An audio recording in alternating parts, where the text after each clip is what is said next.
Unlike in Southern California, where there seems to be a Tesla in every pot, the chances of pulling up next to a Model S P100d here near Malaga in southern Spain are pretty slim. So it's easy to be smug when you're driving a 2018 Porsche Panamera Turbo SE Hybrid Sport Turismo.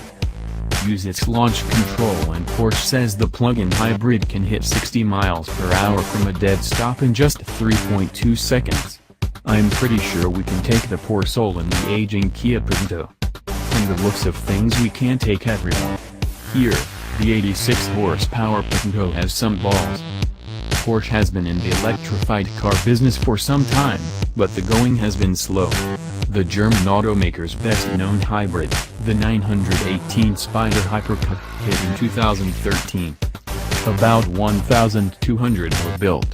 In 2016, Porsche sold just 2,504 hybrid Panameras and Cayenne in the United States, and that was a 66% increase over the year before. Well, here comes the onslaught. In 2018, Porsche will introduce 6 e-hybrid variants of the all-new Panamera, and a plug-in hybrid variant of the all-new 2019 Cayenne is coming. Sitting atop this lineup is the $188,400 Panamera Turbo SE Hybrid Sport Turismo, which will hit dealers this spring. The Sport Turismo is the wagon, or shooting brake, version of the Panamera, and it looks fantastic sitting on its 21-inch wheels backed up by standard carbon ceramic brake rotors and 10-piston front calipers, each the size of a small child. Long, low, and wide. Extra wide. Within the small white stucco villages that dot Malaga's hilly landscape, the Porsche looks like something from outer space. Or at least from the future.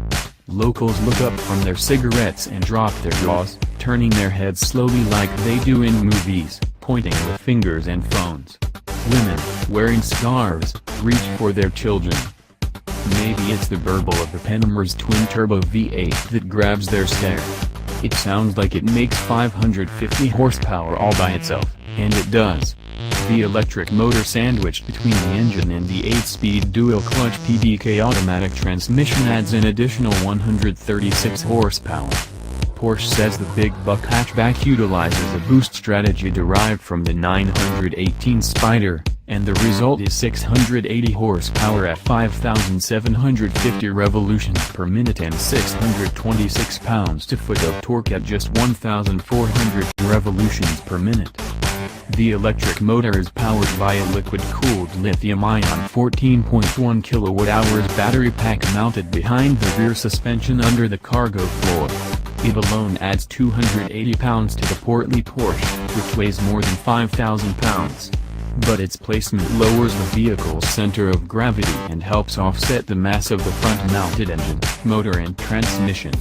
The batteries also give the Panamera the ability to be driven 30 miles as a pure EV. Porsche says the battery pack can be fully charged in 12 hours with a common 120 volts connection. If the optional 7.2 kilowatts onboard charger is used instead of the standard 3.6 kilowatt unit, the charging time decreases to less than 3 hours with a 240 volts connection. Porsche makes no mention of wireless charging, which is being hyped by BMW on its 530i Performance. All-wheel drive is standard, as is a long list of Porsche's state-of-the-art, high-performance hardware including Porsche Dynamic Chassis Control Sport, PDCC Sport, Porsche Torque Vectoring Plus, PTV Plus, Power Steering Plus, the Sport Chrono package and Porsche Active Suspension Management, PASM, with a 3-chamber air suspension, which provides incredible body control and a supple ride. On the narrow mountain roads east of Ronda and north of the coastal playground of Marbella, the Porsche defies its size like an NFL lineman with quick feet. You sit low in the Panamera, as you would in a sports car, and it helps mask the big wagon's mass. Drive it quickly and the e-hybrid Sport Turismo shrinks around you. Even on snaking tiny roads, last paved by Francisco Franco and too small for the car, it's fun, with great steering feel and ungodly traction and acceleration. The well-placed paddle shifters give you complete control over the 8-speed PDK, and the Panamera explodes out of second and third gear corners, forcing you to test the 16.5-inch diameter front brakes before the next bend. Part of the Sport Chrono package is a mode switch on the steering wheel that allows the driver to quickly change the performance and behavior of the powertrain. Sport and Sport Plus modes offer the highest levels of go by keeping the twin-turbo V8 participating in the drive and the battery charged to ensure that sufficient boost reserve capacity is available when needed. In the Power mode, the Panamera is an electric car with a 30-mile range. It's silent, but still swift and responsive. Get too aggressive with the throttle, however, and the V8 will jump back into the game. Hybrid Auto combines the power plants for ultimate possible efficiency. E-Hold allows you to save the battery's charge for later use, and E-Charge allows the V8 engine to actually charge the batteries. The powertrain switches among the modes with an unearthly refinement. From the driver's seat you hear nothing. You feel nothing. Your only clue is the rise and fall of the tachometer needle as the big V8 engine turns itself on and off, and it happens so quickly it's easy to miss. And then there's the Sport Response button, or as I like to call it, Turbo Boost. Please forgive my Knight Rider fetish. When pressed, the PDK transmission downshifts to the lowest possible gear and uses a shifting calibration even more aggressive than that of Sport Plus, while offering maximum power and throttle response for 20 seconds. A countdown even appears on the instrument cluster as the Panamera shoots down the road as if it's been hit with a double shot of nitrous. But here's the best part, the feature can be used as often as desired. Out of the hills and on the open road that runs along the coast. It's basically a deserted stretch of Spain's smoothest interstate, dead straight with 2 lanes in each direction, and not a Kia Picanto in sight. And there's stop sign at the end of the on-ramp. It's time to test the launch control. Full stop. Sport Plus mode. Left foot on the brake. Right foot floors the gas.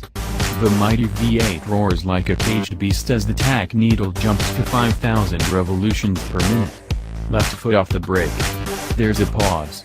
A split second of nothing. And then your entire world hits you in the back of the head as the PDK's clutches slam together with a bang and the Panamera's 4 enormous Michelin's claw at the asphalt. First gear is over before I can feel my skull from the headdress. And second gear pulls just as hard.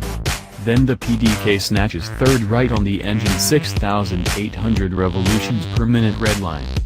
The acceleration continues at an astonishing rate well past the posted speed limit. Fourth gear, and the Sport Turismo is still gathering speed as if it's being pushed by the hand of Zeus. I glanced down at the digital speedometer. We're at more than 200 kilometers per hour. Fifth gear. Foot still on the floor. Still no traffic. Sixth gear. Porsche says the 2018 Porsche Panamera Turbo SE Hybrid Sport Turismo is capable of 192 miles per hour, but I'm not. Not on this road. Not today. Before I lit I give the speedo another glance. 301 kilometers per hour.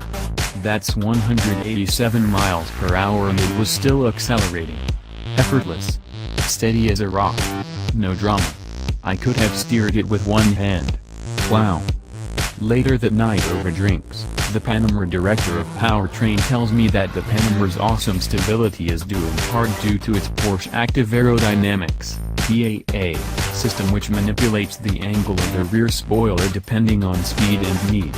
In Sport and Sport Plus modes, at speeds of more than 55 miles per hour, the roof spoiler automatically moves to the performance position with an angle of +1 degree to increase stability and lateral dynamics. In normal driving, the spoiler remains retracted with an angle of -7 degrees to reduce drag and optimize fuel consumption.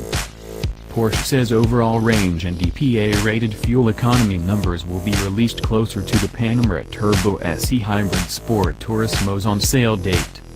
And just in case you were wondering, it is officially the longest name for a car in the history of Porsche.